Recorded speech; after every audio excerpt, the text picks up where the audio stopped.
Bonjour, bienvenue dans un autre épisode d'Espace News. Cette semaine, nous examinerons les échantillons de l'astéroïde Bennu. Nous verrons la complexité de la surface de Mars en haute résolution.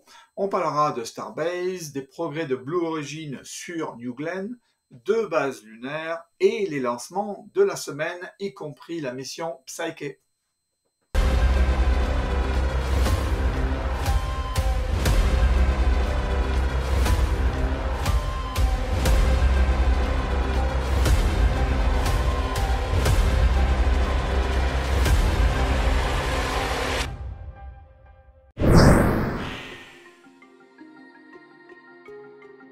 Tori Bruno de la compagnie ULA nous a envoyé un tweet cette semaine pour nous informer sur ce qui se passe avec le deuxième étage de sa Vulcan Centaur. Donc si vous vous rappelez, le deuxième étage a été testé en essai pression qui ensuite a explosé, et la cause en fait était liée à un endroit de la partie supérieure du pressure vessel qui était pas assez renforcé dans un cas très particulier et ensuite a explosé. Donc cette partie-là a été redesignée, a été refabriquée, ce que vous voyez est en fait le résultat de ce travail. Donc Vulcan Centaur se prépare à très forte cadence pour son premier vol. Dans un épisode précédent, je vous avais parlé de la mission OSIRIS-REx ramenant des échantillons de matière collectés à la surface de l'astéroïde Bennu. Ces échantillons contiennent de l'eau et du carbone en abondance, a déclaré cette semaine l'agence spatiale américaine NASA, apportant ainsi une preuve supplémentaire de la théorie selon laquelle la vie sur Terre aurait été ensemencée depuis l'espace. Certains échantillons contenaient également des minéraux sulfites. Bennu a été choisi en premier lieu car il s'agissait d'un groupe de nombreuses roches qui ne se sont pas solidifiées en une forme dure comme c'est le cas de la Terre ou de la Lune par exemple. En effet, les échantillons collectés proviennent également de nombreux types de matériaux placés les uns à côté des autres. Désormais, de nombreuses universités et instituts vont étudier plus en détail ces échantillons aux États-Unis, mais aussi au Canada et au Japon. L'ESA a publié cette semaine une topographie reconstituée de Mars basée sur l'imagerie satellitaire de Mars Express. La zone étudiée est le Noctis Labyrinthus, qui est un vaste système de vallées profondes et escarpées d'environ 1200 km de long et des profondeurs allant jusqu'à 6 km. Dans cette vidéo, visualise un vol au-dessus de la partie est de Noctis Labyrinthus, vu par la caméra stéréo haute résolution de Mars Express, montrant un paysage fascinant. Les différentes formes, selon l'ESA, sont causées par des activités volcaniques martiennes. Donc la sonde Mars Express est en orbite autour de la planète rouge depuis 2003, imageant la surface de Mars, cartographiant ses minéraux, étudiant son atmosphère faible, sondant sous sa croûte et explorant comment divers phénomènes interagissent dans l'environnement martien. À Starbase, un peu de la même chose s'est produite cette semaine comparée aux semaines précédentes, comme le travail sur les vaisseaux 26 jusqu'à 31 et les boosters 8 et 9, ainsi que la progression de la Star Factory. Une fois de plus, le vaisseau 25 et l'anneau de l'étage chaud du booster ont été retirés du booster 9 pour des travaux ultérieurs. Le Starship 6 devait avoir été testé, le site ayant été vidé de son personnel à cet effet, et le Starship 26 a été rempli de liquide cryogénique, mais à la fin, aucun test n'a été effectué. Blue Origin a testé avec succès cette semaine son BE-3U avec un autre test de durée de feu à chaud du moteur au banc d'essai 4670 à Huntsville. Donc deux moteurs BE-3U, chacun produisant 160 000 livres de poussée, propulseront le deuxième étage du New Glenn. On a également vu une éclipse annulaire, c'est-à-dire que la taille de la Lune est plus petite que celle du Soleil en perspective, et donc en fait on se retrouve à avoir une bague autour de la Lune qui est en fait le reflet du soleil. Le samedi 7 octobre, la start-up Payload Aerospace a effectué son premier vol d'essai avec succès de sa nouvelle fusée suborbitale Miura 1 depuis son centre d'essai El Aeronésilo dans la province de Huelva en Andalousie, sur la côte sud-ouest de l'Espagne, qui est d'ailleurs gérée par l'INTA. Sa charge utile était un ensemble d'expériences scientifiques du Centre de technologie spatiale appliquée et de microgravité, qui est appelé ZARM. Donc, Payload Aerospace est une société espagnole qui développe deux lanceurs partiellement réutilisables appelés Miura 1 et Miura 5. Miura 1 est une fusée conçue pour les vols suborbitaux afin d'effectuer des recherches ou du développement technologique dans un environnement de microgravité et de la haute atmosphère. L'entreprise comptait 160 employés en août dernier et devrait embaucher 150 personnes supplémentaires d'ici 2024. Alors si vous êtes intéressé, c'est le moment d'envoyer votre CV.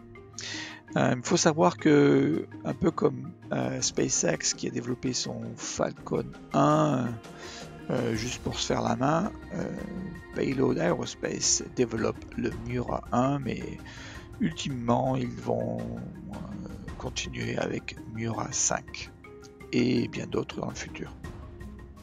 Le 9 octobre, Arianespace a envoyé sa fusée Vega, nommée VV23, en orbite héliosynchrone avec une distance elliptique de 617 par 600 km.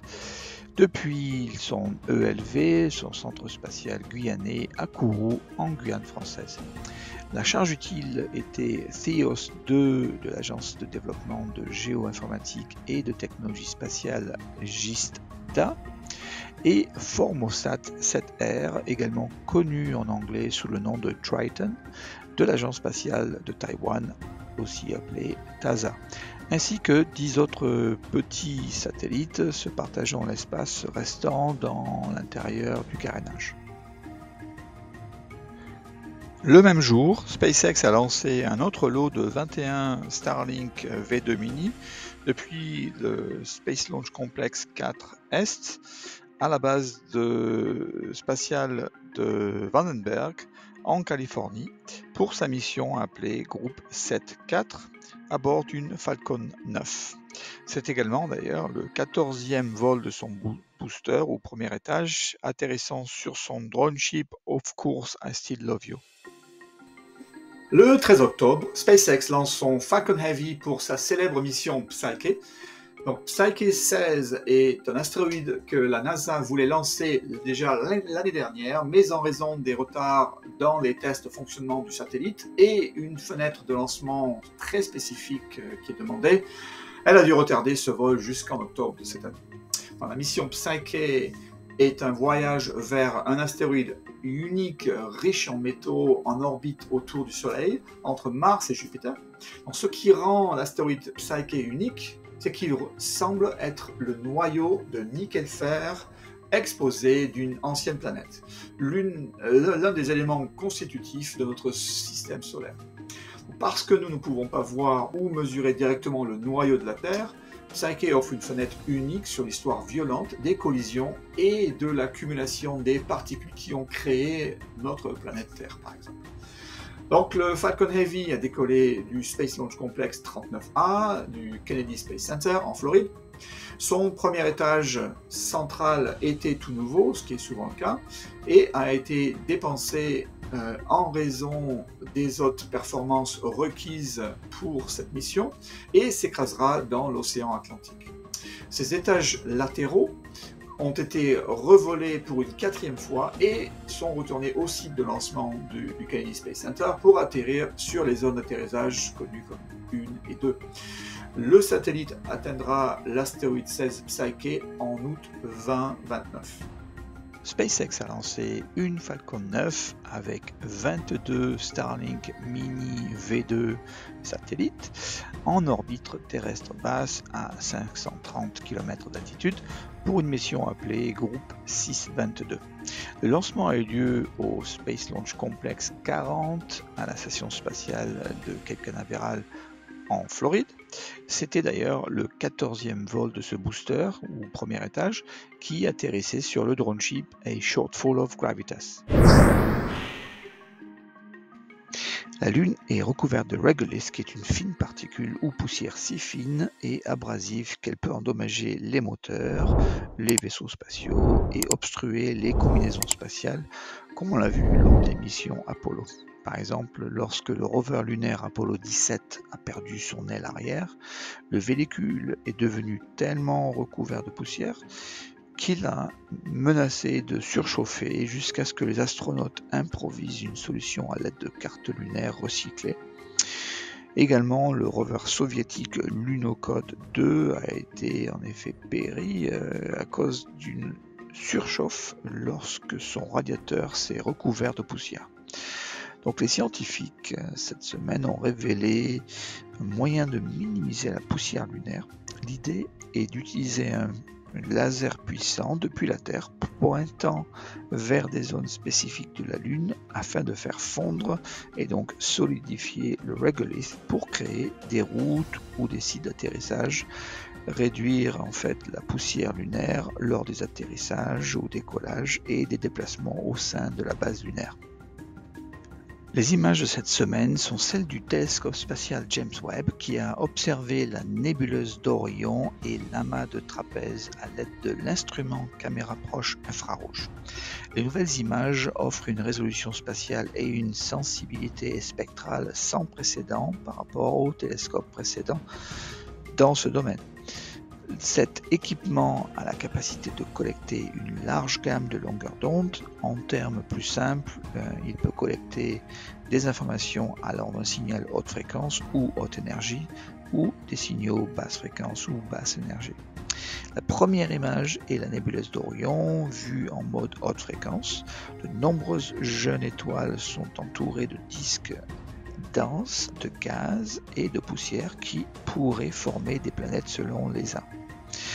La deuxième image est la même partie de l'univers, mais cette fois-ci en utilisant la basse fréquence du télescope spatial James Webb, révélant le gaz, la poussière et également les molécules avec une sensibilité sans précédent dans l'infrarouge, mais avec une résolution spatiale inférieure à celle de l'image à haute fréquence. La cavité est principalement remplie de gaz ionisé, vu ici en violet, tandis que les environs présentent un mélange de poussière et de gaz moléculaire, vu en rouge, marron et vert. Les scientifiques ont utilisé de très grand nombre de données pour générer ces deux images. Au total, 3100 images individuelles ont été prises pour fournir ces deux images. Merci encore de vous joindre à moi cette semaine pour l'actualité spatiale. Profitez de votre week-end et rendez-vous la semaine prochaine avec de nouvelles spatiales plus passionnantes. Merci, au revoir.